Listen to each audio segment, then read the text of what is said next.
একটি আমল আছে ভাই, যে আমলটা এত বিশাল আমল যে কয়েক মিনিটে আপনি হাজার হাজার বছরের রোজা রাখা, নফল সিয়াম পালন করা, হাজার বছর নফল সালাত পড়া, নফল নামাজ পড়া সওয়াব কয়েক মিনিট আপনি অর্জন করতে পারবেন।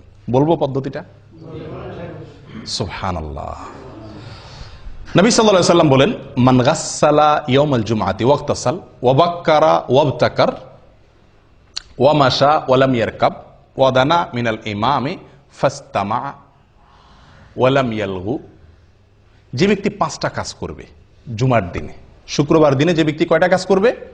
5টা কাজ।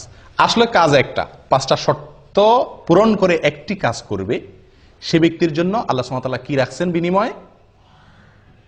ফালাহু কান আলাহু আজ আমালু সানাতিন, তার জন্য 1 বছর আমল করার সওয়াব আল্লাহ তাআলা দিবেন। কান আলাহু বিকুল্লি খতওয়াতিন, প্রতি পদে প্রতি কদমে 1 বছরের আমলের সওয়াব। 1 বছরের কি আমলের সওয়াব সেটাও হাদিসে বলা হয়েছে, সিয়ামুহা ওয়া কিয়ামুহা আও কামা ক্বাল। 1 বছর নফল সিয়াম রাখলে, 1 বছর নফল নামাজ পড়লে যে সওয়াব হবে, 1 বছর 365টা নফল রোজা, 1 বছর তো 365 রাখাও যায় না, এই 1 বছরের নফল রোজা এবং 1 বছরের নফল নামাজের সওয়াব পাওয়া যাবে প্রতি কদমে।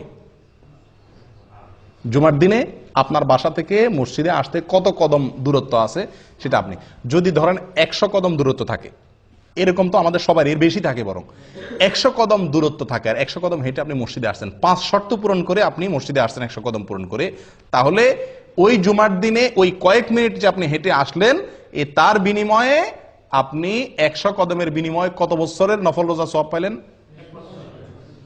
100 কদমের বিনিময়ে 100 বছর, 100 বছর নফল রোজা, 100 বছর নফল সালাতের সওয়াব পাইলেন ওই কয়েক মিনিটে।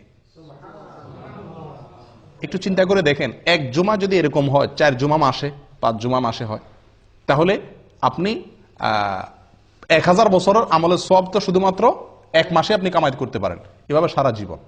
চিন্তা করে দেখেন কত বিপুল আমল করা সম্ভব এই একটি আমলের প্রতি লক্ষ্য করতে পারলে। আমলটা কি? জুমার দিনে গোসল করা সুন্দর করে, আগে মসজিদে আসা, আগে উঠা এবং মসজিদে আগে আসা।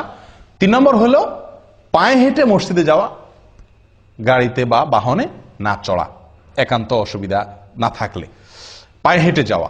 4 নম্বর হলো ইমামের কাছাকাছি চলে যাওয়া, দূরে না বসা, সামনাসামনি বসা, কাছাকাছি বসা। 5 নম্বর হলো মনোযোগ দিয়ে খুতবা শোনা, কোনো অনর্থক কথাবার্তা না বলা। কয়টা শর্ত? 5টা শর্ত।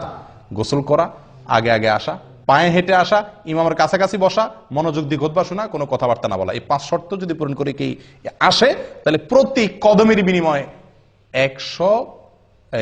1 বছরের নফল সালাত, নফল সিয়ামের সওয়াব পাওয়া যাবে।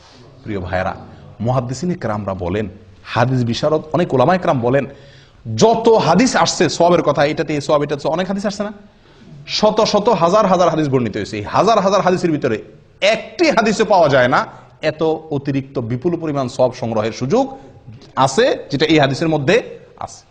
আমি কি বুঝাতে পারছি? কত বিশাল সুযোগ বলেন। আফসোসের বিষয়, শুক্রবারে আমাদের ডিউটি নাই, এই জন্য আমরা অনেকে ঘুম থেকে উঠি বরং আরো দেরিতে, ফজর ওই দিন বরং পড়াই হয় না মসজিদে অনেকের। আগে উঠতে হবে, আগে আসতে হবে, পায়ে হয় 5টা শর্ত পূরণ করবেন, এই বিপুল সওয়াবের ভাগীদার হইতে পারবেন। আল্লাহ তাআলা আমাদের সকলকে তৌফিক দান করেন। এই জন্য সাঈদ ইবনুল মুসাইয়্যিব, বিখ্যাত তাবেঈ, উনি বলেন, আমার কাছে নফল হজ করার চাইতে বেশি উত্তম শুক্রবারে আমল, এত বিপুল সওয়াব সংগ্রহ করা। কথা বুঝে আসছে? এই জন্য এই শুক্রবারের এই আমলটা খুব বেশি যত্নের সাথে করার চেষ্টা করি। আল্লাহ তাআলা সকলকে তৌফিক দান করেন। জাযাকুমুল্লাহ খায়র।